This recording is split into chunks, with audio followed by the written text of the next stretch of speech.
கலைஞர் திருவாரூருக்கு செய்த பணிகள் குறித்து நினைத்து பார்த்தால் திருவாரூர் மாவட்டத்தில் உள்ள ஒட்டுமொத்த குடும்பங்களும் தமிழ்நாடு முதலமைச்சரை சாலையோரங்களில் நின்று வரவேற்க வேண்டும் என திருவாரூர் மாவட்ட இளைஞரணி செயல் வீரர்கள் கூட்டத்தில் திருவாரூர் திமுக மாவட்ட செயலாளர் பூண்டி கலைவாணன் பேசினார். திருவாரூரில் உள்ள திமுக நகர அலுவலகத்தில் மாவட்ட இளைஞரணி செயல் வீரர்கள் கூட்டம் மாவட்ட அமைப்பாளர் பனங்குடி குமார் தலைமையில் நகர செயலாளர் வாரை பிரகாஷ், ஒன்றிய செயலாளர் புலிவலம் தேவா, பொதுக்குழு உறுப்பினர் செந்தில், கொரடாச்சேரி பேரூர் கழக செயலாளர் கலைவேந்தன் முன்னிலையில் வகித்தனர்.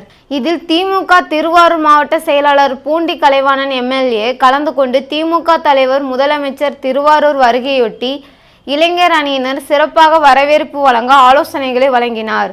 தொடர்ந்து திமுக திருவாரூர் மாவட்ட செயலாளர் பூண்டி கலைவாணன் எம்எல்ஏ கூட்டத்தில் பேசியதாவது, முத்தமிழறிஞர் கலைஞர் சிலை திறப்பு என்பது மகிழ்ச்சியான செய்தி என்பதால் இளைஞர் அணி நிர்வாகிகள் அனைவரும் முதலமைச்சருக்கு வரவேற்பு சிறப்பாக கொடுக்க வேண்டும். இந்த கூட்டத்தில் கலந்து கொண்டு உள்ளீர்கள்.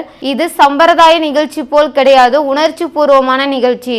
முத்தமிழறிஞர் கலைஞர் இந்த திருவாரூருக்கு செய்த பணிகள் குறித்து நினைத்து பார்த்தால் திருவாரூர் மாவட்டத்தில் உள்ள ஒட்டுமொத்த குடும்பங்களும் தமிழ்நாடு முதலமைச்சரை திருவாரூர் வருகை தருவதை சாலை ஓரங்களில் நின்று வரவேற்க வேண்டும். அந்த அளவு உணர்வு பூர்வமான நிகழ்ச்சி என பேசினார். இக்கூட்டத்தில் தாட்கோ தலைவரும் மாநில துணை செயலாளருமான இளையராஜா, மாவட்ட துணை அமைப்பாளர்கள் கல்யாண சுந்தரம், எழிலரசன், முருகானந்தம், எடிசன், வினோத்குமார், தாகிர் அலி உட்பட இளைஞரணி நிர்வாகிகள் கலந்து கொண்டனர். மாவட்டத்திலிருந்து 1000 மேற்பட்ட இளைஞர்களை ஒன்றாக திரட்டி வரவேற்பு கொடுக்குமாறு வந்துடணும். ஒன்றிய செயலாளரும் மற்றவங்களும் கொடுக்குற அவங்களோட சேர்த்து வராமல் தனியாக கூட்டம் காமிச்சு மாவட்டத்துக்கு ஒரு பெருமை சேர்த்து வரணும். நன்றி. இறங்கி என்னடிங்கன்னா அங்கே சொன்னாங்க, நம்ம 1000 பேர் சொல்லியிருக்கோமே தவிர 1200 பேர் தொகுதி